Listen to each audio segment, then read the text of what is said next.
માહી ગામના પીવાના પાણી મુદ્દે બોલશે ગુજરાત ન્યૂઝ ચેનલના અહેવાલની અસર. બોલશે ગુજરાત ન્યૂઝ ચેનલમાં માહીના ડેલવીપુરા વિસ્તારમાં પીવાના પાણી મુદ્દે વાલ્વ પર તાળાબંધી કરવા બદલ અહેવાલ પ્રસિદ્ધ કરાતા સરપંચે આપી સ્થાનિક લોકોને ધમકી.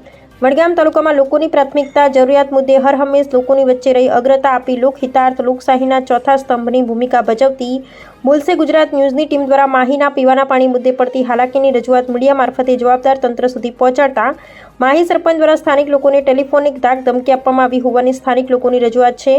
આ બાબતની પુષ્ટિ બોલશે ગુજરાત ન્યૂઝ કરતું નથી, પરંતુ વાયરલ ઓડિયો ક્લિપમાં સરપંચ ધમકાવતા હોય તેવું સ્પષ્ટપણે લાગી રહ્યું છે. જ્યારે અહેવાલ પ્રસિદ્ધ થતાં જ માહી તાલુકા પંચાયત સીટના સદસ્ય રફીકભાઈ આંબલિયાસણાની રજૂઆતને લઈ તાત્કાલિક વડગામ તાલુકા વિકાસ અધિકારી દ્વારા જવાબદાર ગ્રામ પંચાયત તંત્રના સત્તાધીશોને કડક સૂચના આપતા ગત મોડી સાંજે વાલ્વ પર લગાવેલ તાળા ખોલી દેવામાં આવ્યા હતા અને વિસ્તારના લોકોને પીવાનું પાણી આપવામાં આવ્યું હોવાનું સ્થાનિક લોકો જણાવી રહ્યા છે. અહેવાલ પ્રદીપ પરમાર, વડગામ.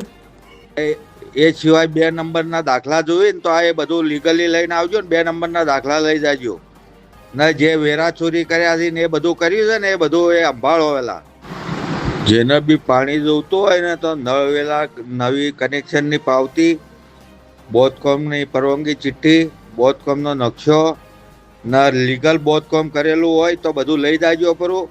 બરાબર છે. આવી બધી ચોરીઓ કરવી હોય, મોટા બોધકોમ કરવા હોય, બોધકોમ સિવાયના અલગથી, તો આ બધું મળે નહીં.